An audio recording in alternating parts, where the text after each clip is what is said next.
여러분, 우리는 하나님을 믿죠. 우리는 하나님을 믿는 사람들인데, 더 정확하게 표현해 보면 하나님을 믿는 은혜를 하나님이 주신 그 은혜, 하나님을 믿을 수 있는 그 은혜를 받은 사람들입니다. 그런데 여러분, 하나님을 우리는 어떤 하나님으로 믿죠? 하나님은 삼위의 하나님이시죠. 삼위일체의 하나님이세요. 오늘 이렇게 삼위일체라는 단어부터 여러분 들으시면 머리가 좀 지끈지끈 아프실 거예요. 굉장한 중요한 교리인데, 이게 왜 이렇게 중요하냐면 삼위일체를 부정하는 순간 이단이 되는 거예요. 그래서 가장 대표적으로 삼위일체를 부인하는 단체가 여호와 증인이지요. 여러분, 그런데 삼위일체를 우리는 그 하나님이 가장 중요한 교리인 것을 알고 또 삼위일체의 하나님을 믿는데, 표현해보라고 하면, 설명해보라고 하면 설명할 길이 없어요. 아마 여러분도 예전에 한번 그냥 신앙생활 오랫동안 했으니까 한번 그냥 삼위 하나님 들어보고 지나갔을 거고, 뭐 새가족반에서는 한번 어렴풋이 들어봤을 법한 그런 단어잖아요.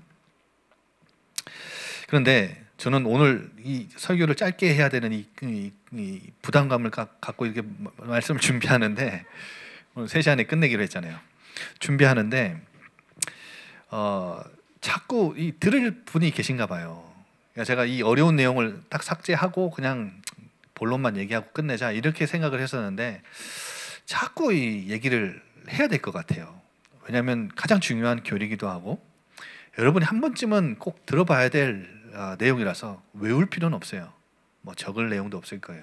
그냥 한번 들어보시고, 하나님이 삼위 하나님이시지 라는 부분을 그냥 이해만 하셔도, 내가 믿는 하나님이 삼위일체의 하나님이시지 이렇게만 여러분이 이해해도 여러분 신앙생활 하는 데 있어서 굉장히 중요한 내용이 될 거예요. 여러분, 삼위일체 하나님을 완벽하고 충분하게 설명할 수 있는 방법은 세상에 없습니다. 설명은 고사하고 어떤 인간도 이것을 완벽하게 이해할 수 있는 불가능한 개념, 이해가 불가능한 개념이 바로 삼위일체 하나님이에요. 또 특이한 부분은 우리가 믿는 하나님은 삼위일체 하나님인데 성경 어디를 찾아봐도 삼위일체라는 단어는 기록되어 있지 않아요. 그런데 성경은 분명히 하나님이 어떤 분임을 증거하냐면 삼위일체의 하나님인 것을 증거해요. 여러분, 그동안 이 삼위일체를 실질적인 예를 들면서 설명하려고 하는 많은 설명들이 있었어요. 아마 신앙생활 조금 해보셨던 분들은 이런 이야기들을 많이 들어봤을 거예요. 여러분, 어떤 목사님은 이렇게 삼위일체를 설명을 해요. 사과를 예를 들어서, 예를 들면 사과 껍질도 사과고, 그 안에 있는 과육도 사과고, 그 안에 있는 씨도 사과다. 그래서 이렇게 삼위일체를 이렇게 표현을 하고, 어떤 분은 달걀 껍질이 달걀이고, 또 그 안에 있는 흰 자도 달걀이고, 그 안에 있는 노란 자도 계란이다. 그래서 이렇게 삼위일체를 이렇게 설명을 하려고 하시는 분들이 많죠. 그런데 여러분, 이런 설명들은 성경에서 말하는 삼위일체 하나님을 정확하게 표현하는 게 아닙니다. 왜냐하면 여러분, 물론 사과 껍질도 그리고 그 안에 있는 과육도 씨앗도 사과는 맞지만, 이거는 사과라는 이 물질을 구성하는 요소들이잖아요. 근데 삼위 하나님은 한마디로 성부, 성자, 성령인데, 이 세 가지가 하나님을 구성하는 요소들이 아니에요. 각 요소들이 아니에요. 각각 하나님이세요. 헷갈리기 시작하시죠? 여러분, 어떤 분은 물로 설명을 해요. 근데 이 과일이나 달걀보다는 조금 더 나아요, 설명이. 여러분, 물을 가지고 어떤 분은 설명을 하는데 뭐라고 설명하냐면, 물이 액체일 때도 물이고 기체일 때도 물이고 얼어있을 때도 물을 아니냐, 이렇게 설명을 해요. 이건 조금 이제 과일보다는 달걀보다는 나아 보여요. 그런데 아버지, 아들, 성령 하나님을 하나님은 하나님의 각각 고유한 다른 형태들이 아니기 때문에 이것도 삼위일체를 정확하게 설명할 수 있다고 볼 수 없어요. 여러분, 제가 삼위일체를 정확하게 한번 여러분이 아주 쉽게 이해할 수 있는 그림 하나를 준비했거든요. 한번 보여주세요. 이 그림을 보시면 그림이 왜 안 나오죠? 네, 이제 나올 것 같아요. 네, 나왔네요. 여러분, 하나님은 한 분이신데 보세요.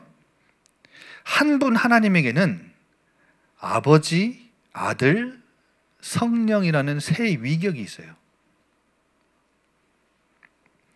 그런데 여러분 보세요. 아버지는 하나님이시고, 아들도 하나님이시고, 성령님도 하나님이세요. 그런데 아버지는 아들이 아니고, 아들도 아버지가 아니에요. 아들은 성령이 아니고, 성령은 아들이 아니에요. 자, 성령도 아버지가 아니고, 아버지도 성령도 아버지가 아닐 뿐 아니라 아들도 아니에요. 여기서 착각하면 안 되는 것이 뭐냐면 세 하나님이 아니에요. 아버지, 아들, 성령, 이 분리된 세 아버지가 아니라 한 아버지, 한 하나님이신데 세 위격으로 존재하시는 한 하나님이라는 거예요. 그래서 여러분, 이 세 위격을 묘사하기 위해서 사용한 단어가 바로 채택한 단어가 바로 삼위일체라는 단어입니다. 여러분, 좀 이해가 되세요? 아버지는 아들이 아니고 아들도 아버지가 아니에요. 아들은 성령이 아니고 성령은 아들도 아니에요. 성령님은 아버지가 아니고 성령님은 아들도 아니에요. 세 위격이에요. 그런데 한 하나님이에요. 한 하나님이신데 세 위격을 갖고 계신 거예요. 그런데 제가 왜 이 복잡한 삼위일체를 여러분에게 설명을 드리냐? 이 그림 가만 놔둬 주세요.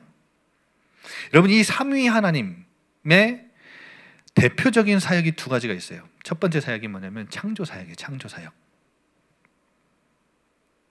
여러분, 창세기 1장 26절에 보면 27절에 인간을 지으시잖아요. 여러분, 혹시 성경 읽으시면서 이런 거 궁금하지 않으셨어요?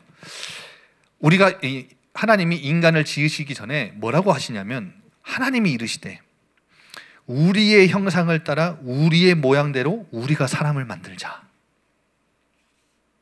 여러분, 왜 단수가 아니라 복수일까요?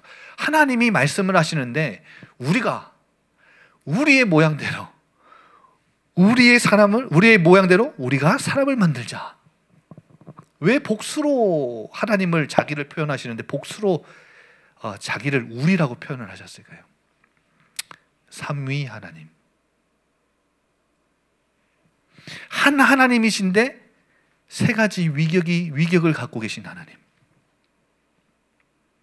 여러분, 이렇게 삼위 하나님은 창조 사역을 같이 하셨어요. 그래서 여러분, 2000년 전에 예수님이 이 땅에 오신 사건은 안 계시다가 갑자기 하나님이 툭 보내신 게 아니라 원래 창조 때부터 이 삼위 하나님은 함께 하셨고 창조 사역을 함께 행하셨던 분이에요.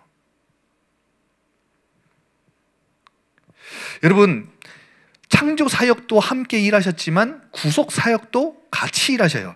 여러분, 이것이 중요한 얘기인데요. 제가 이것을 설명드리려고 이 삼위 하나님을 설명을 하는 거예요.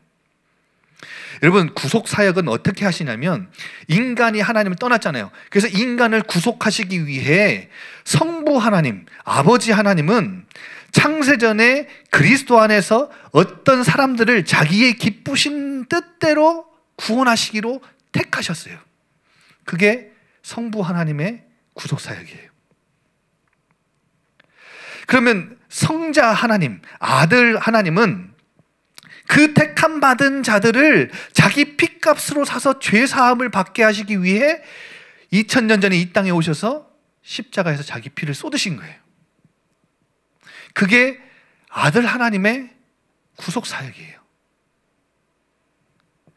그러면 성령 하나님은 하나님의 이 복음의 말씀을 가지고 그들을 설복시키고 예수 그리스도를 믿어 주라 시인하고 그 하나님의 말씀에 순종케 하고 하나님의 자녀라고 인치셔요. 그게 성령 하나님의 구속사역이에요. 이게 삼위 하나님이에요. 그런데 오늘 제가 가장 중요하게 말씀드리고 싶은 내용이 오늘 본문에서 우리가 가지고 있는 66권의 성경 속에서 가장 잘 표현되어 있는 내용이 뭐냐? 이 삼위 하나님 가운데 아들 하나님이 성자 하나님, 아들이신 성자 하나님이 예수 그리스도가 이 땅에 나타나심, 낮아지심, 그리고 높아지심, 이게 복음인데 이 내용이 가장 잘 표현되어 있는 성경 구절이 오늘 본문이에요. 여러분, 첫 번째로 예수 그리스도께서 이 아들, 삼위 가운데 아들이신 이 성자 하나님 예수 그리스도께서 원래 누구셨대요? 6절에 보면 근본 하나님의 본체셨대요. 이 삼위일체 그림에 의해 보면 여러분 이해가 좀 되시죠? 원래 이 성자 하나님 예수 그리스도는 본래 참되시고 영원하신 하나님이에요. 하나님의 본체이실 뿐만 아니라 이 말은 무슨 말이냐면 영광과 권능에 있어서 아버지 하나님과 동등되신 분이에요. 그런데 이 하나님의 본체라는 이 말은 신으로서 가지고 있는 영광과 존귀로 옷 입은 외적 상태를 의미해요. 여러분, 피조물하고 완전히 구별된 그 존재라는 거죠. 이 피조물하고는 완전히 구별되어 있는, 그래서 영광과 존귀로 옷 입으신 하나님으로서의 지위와 신분을 가리켜요. 누가요? 이 아들 하나님이요. 성자 하나님이요. 그런데 그럼에도 그가 어떻게 하지 않으셨대요? 하나님과 본체시지만 동등됨을 취할 것으로 여기지 않으셨대요. 여러분, 최초 인간인 아담은 피조물이면서도 교만해져 가지고 하나님과 동등됨을 취하려고 이 동등권을 주장해서 선악과를 따먹고 하나님을 떠났지만, 성자 하나님은 그 하나님 떠난 인간 아담의 후손을 구원하시기 위해 뭐예요? 자신의 신적 지위와 신분을 움켜쥐지 않으시고 자기 소유로 주장하지 않으시고 낮아지셨다는 거예요.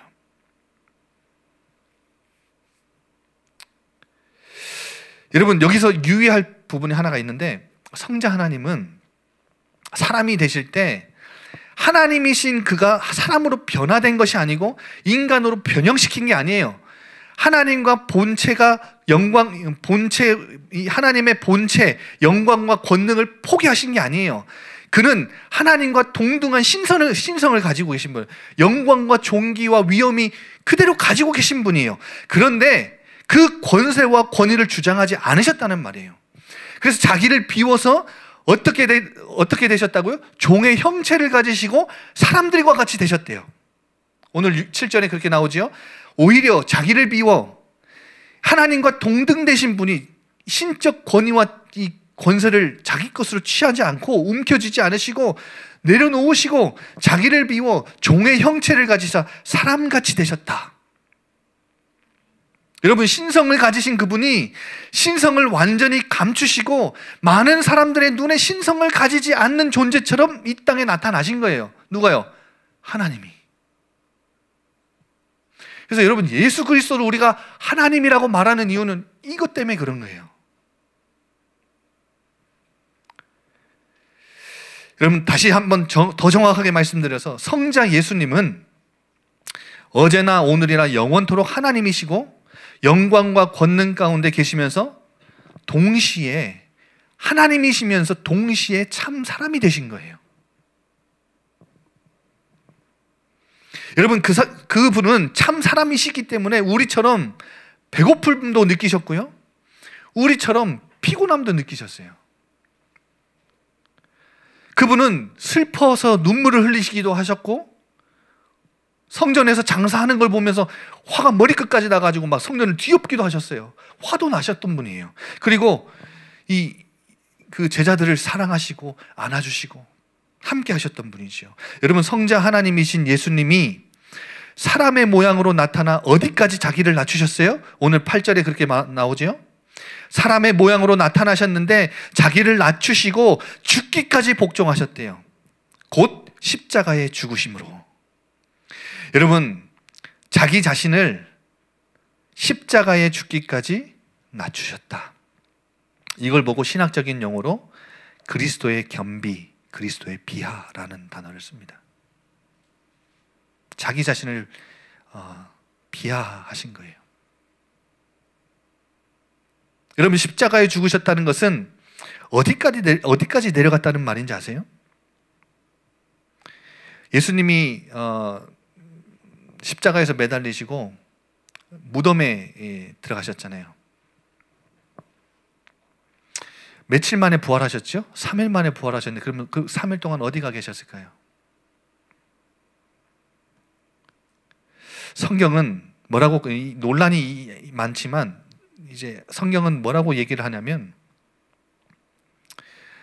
부활하시기 전까지 음부에 내려가 사망의 권세 아래 머물러 계셨다. 한마디로 지옥에 내려가셨다. 스올에 내려가셨다. 죽으신 후에 일시적으로 사망에 매여서 고통당하셨다, 이렇게 얘기를 해요. 사도행전 2장 24절에 베드로가 이렇게 설교를 하죠.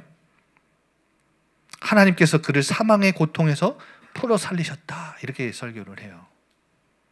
그가 죽고 사망의 고통에 지옥에서 고통당하시다가 3일 만에 부활하셨다, 이렇게 얘기를 하죠.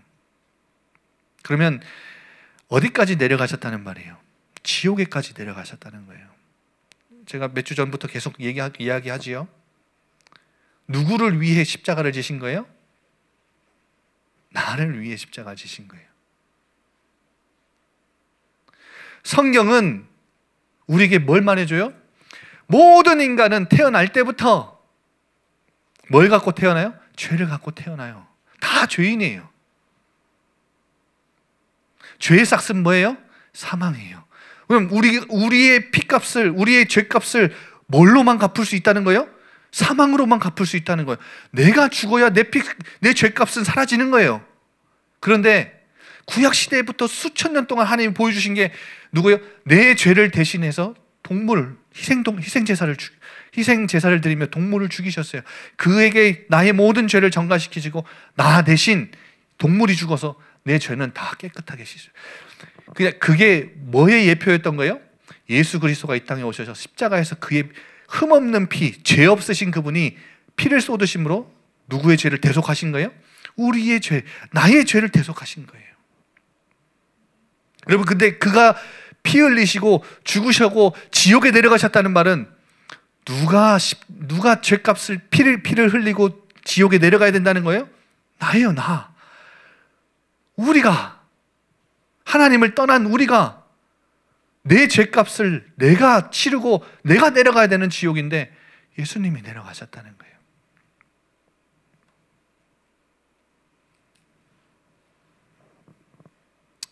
여러분, 만일 예수님이 십자가에 못 박혀 피 흘려 죽으시고 무덤에 묻히셔가지고 지옥에 내려가서 사망의 권세 아래 머물러 있는 것으로 그의 삶이 끝났다면 죄와 사망은 사탄의 마귀 권세를, 이 죄와 사망을 붙잡고 있는 사탄 마귀 권세를 이기지 못한 거예요. 예수님은 사실상 패배한 거예요. 그리고 그분은 하나님도 아니고 구주도 아니고 구원을 성취된 구원자가 될 수 없는 거예요. 그런데 자기를 비워 종의 형체를 입으셨을 뿐 아니라 자기를 낮추어 죽기까지 복종하신 예수님을 누가 살리셨어요? 오늘 9절에 나오죠. 하나님이 그를 지극히 높여.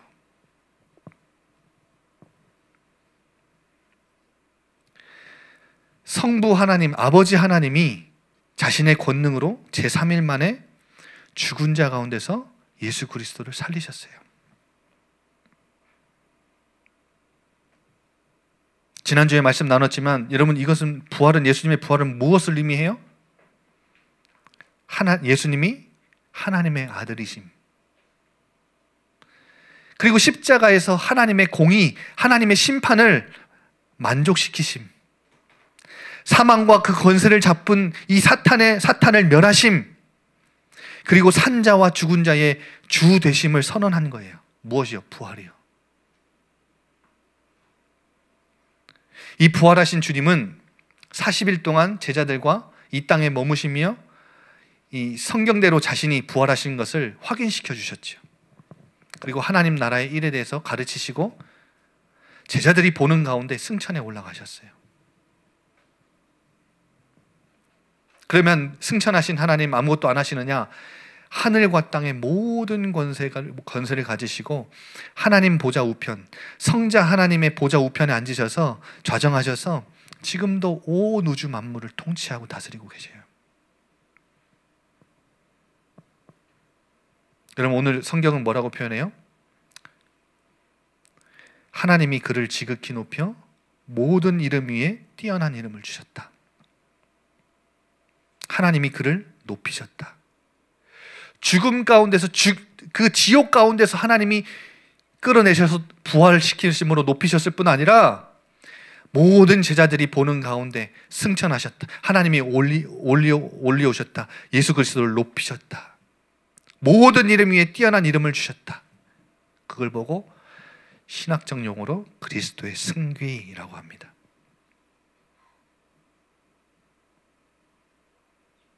여러분, 제가 왜 이런 복잡한 이야기들을 여러분에게 드렸냐? 여러분, 하나님이 예수 그리스도를 높이셨다는 말은 예수 그리스도가 죽음을 이기고 부활하셨고 승천하셨다는 말은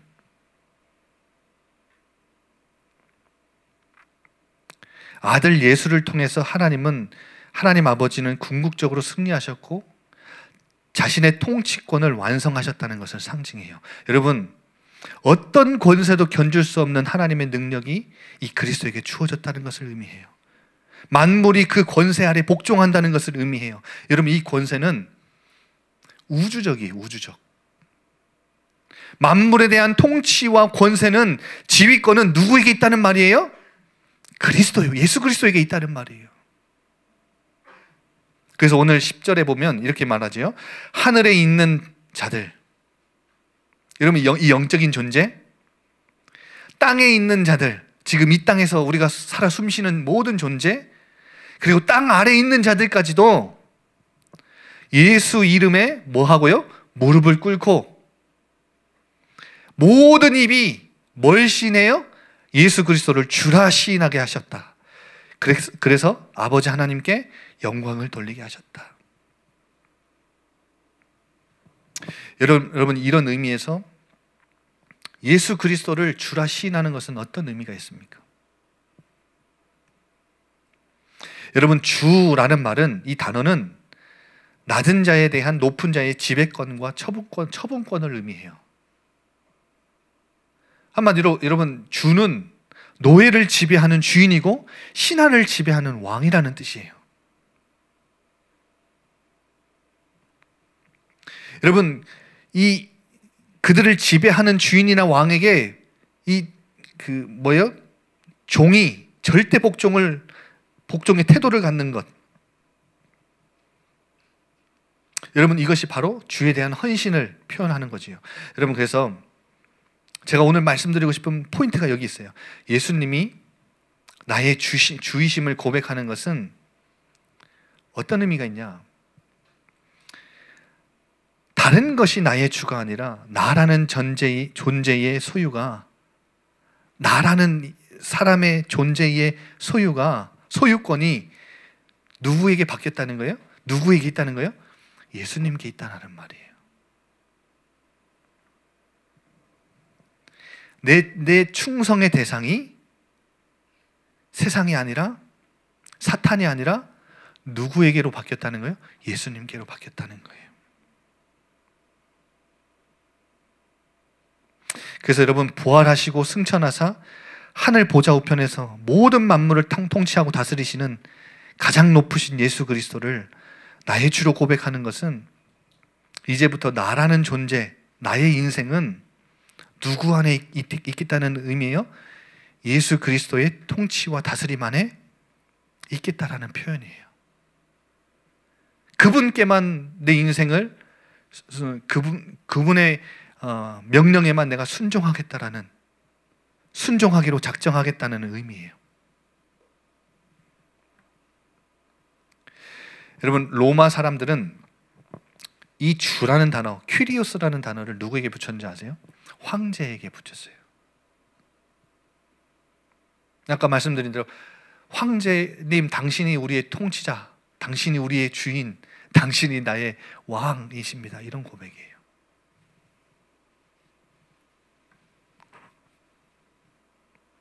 여러분, 초대교회는 예수가 주시요, 예수가 그리스도라는 사실을 믿고 이것을 전파했지요. 여러분, 지금 이 시대에 많은 크리스찬들이 예수님이 나의 주님이십니다, 주십니다, 이 고백을 굉장히 좀 다르게 쓰는 것 같아요. 초대교회 성도들하고 완전 달라요. 의미가, 여러분, 겸손함의 표현이고 애정의 표현이고 헌신의 표현 아니에요. 주라는 단어는 완전 다른 의미예요. 여러분, 초대교회가 200년 동안 로마 제국으로부터 엄청난 박해를 받았는데, 원형 경기장에 죽임을 사자 밥이 됐는데,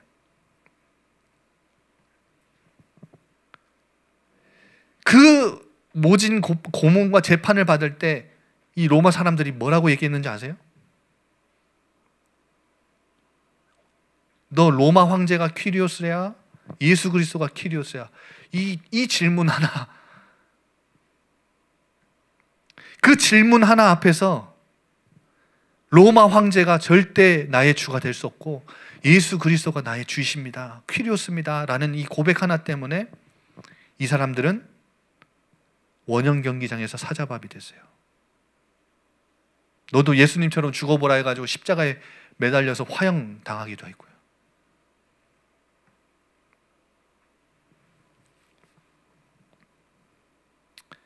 여러분, 플라니우스라는 그 정치인이 있었는데요, 로마에. 이 사람이 비두니아 지역의 총독이 됐어요. 근데 이 사람이 정치인이었을 뿐만 아니라 시를 쓰는 시인이기도 했는데, 이 글을 굉장히 잘 썼어요. 그러니까 이분이 주후 111년에 편지를 쓴 게 한 247통이 있는데, 이게 아직도 지금 현존하고 있어요. 책으로 묶여져 가지고 남아 있는데, 이 사람이 황제에게 서신을 보낸 내용 중에 이런 내용이 있대요. 어떤 내용이 있냐면, 이 지역에 그리스도인들이 많은데 이들을 어떻게 해야 할까요? 황제한테 조언을 구하는 거예요. 그래서 이 황제가 어떻게 하라는 이제 대답을 통해서 이제 황제의 규약에 따라서 이 그리스도인들을 잡아다가 그리스도인이냐고 물었어요.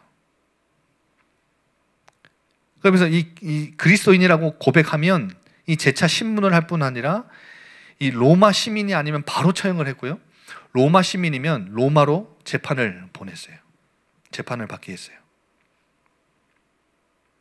그런데 이 사람이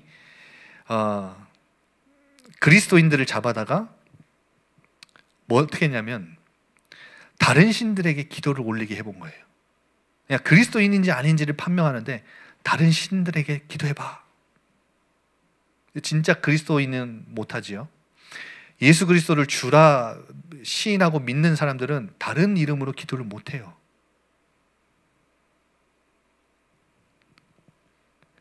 그리고 황제의 신상 앞에 향을 피우라고 피우면서 탄원해보라고 이제 했어요.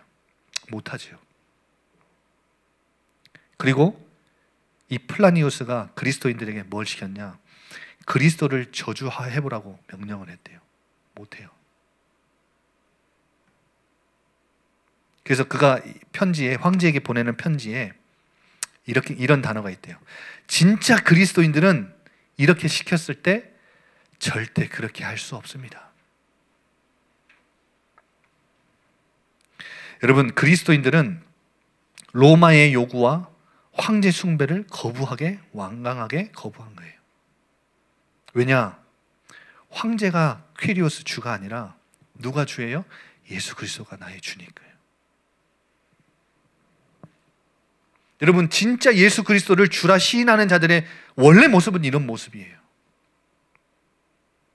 우리는 이제까지 무심코 예수를 나의 주라 고백했고, 주 예수 그리스도라는 이 단어를 우리는 성경에서 너무 많이 읽었고 많이 찬송에도 너무 많이 불렀어요. 그런데 굉장한 묵직한 의미를 가지고 있는지 여러분, 우리는 모르고 그냥 썼어요. 예수가 나의 주다, 예수 그리스도가 나의 주다라는 이 고백, 그냥 습관처럼 형식적으로 했던 것 같아요. 여러분, 과연 나는 예수 그리스도를 나의 주로 키리오스라고 고백하고 계십니까? 생각해 보시라는 거예요. 예수 그리스도가 주 되심을 고백하는 크리스찬 여러분 맞으세요? 초대교회 성도들과 같이 생명조차 아깝지 않게 내놓을 만큼, 생명하고도 바꿀 수 있을 만큼 이 그리스도 안에서 예수 그리스도를 최고의 가치로 발견한, 그가 나의 주 되심을 여러분 고백하는 크리스찬 맞으세요? 죽음의 위협 앞에서도 여러분 당당히 초대교회 성도들 같이 예수 그리스도를 나의 주라 고백할 수 있으세요? 여러분, 예수 그리스도를 주라 시인하는 사람들은 세상에서 어떤 삶을 살아가는지 아세요? 세상이 절대적으로 여기는 모든 대상들을 상대화시키면서 살아가요.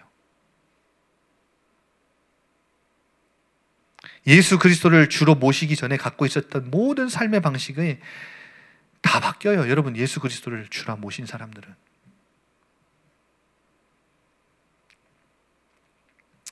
여러분, 그래서 삶의 총체적인 변화가 일어나고 전인적인 변화가 일어나는 게 바로 예수 그리스도를 나의 주로 모신 사람이에요. 여러분, 하나님이 높이신 이 예수 그리스도, 이 예수 그리스도가 정말 내 인생의 퀴리오스, 주라고 고백하는 우리 청년들이 되었으면 좋겠습니다. 이 시간 다 같이 이 찬양하면서 하나님 앞에 헌금을 드리고 또 우리 믿음의 고백을 하나님 앞에 드렸으면 좋겠습니다.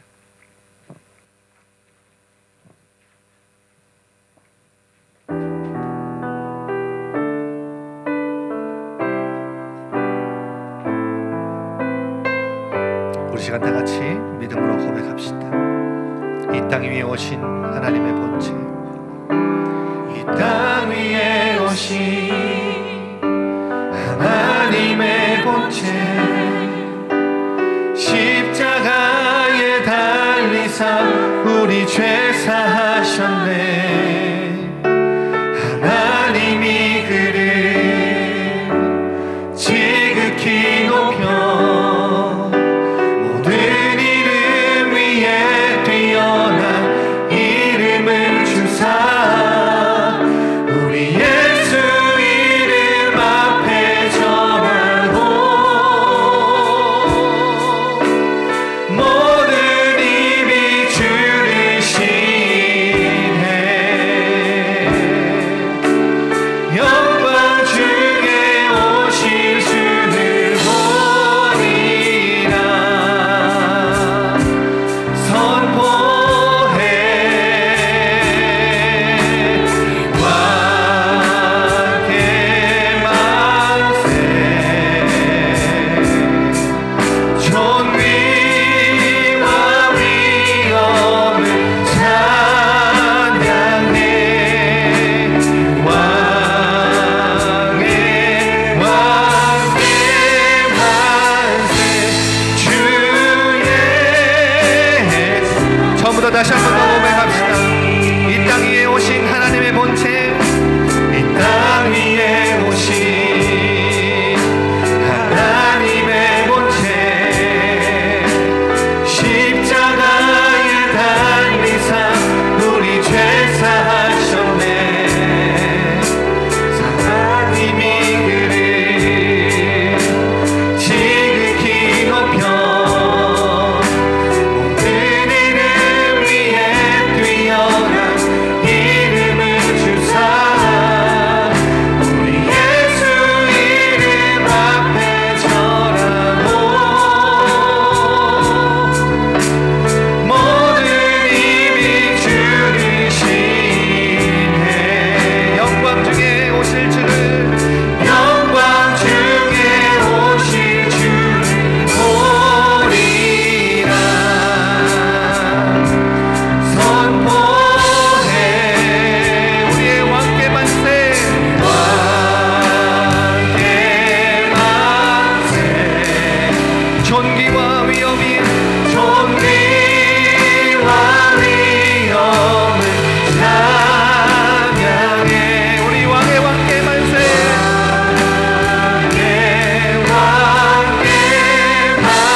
손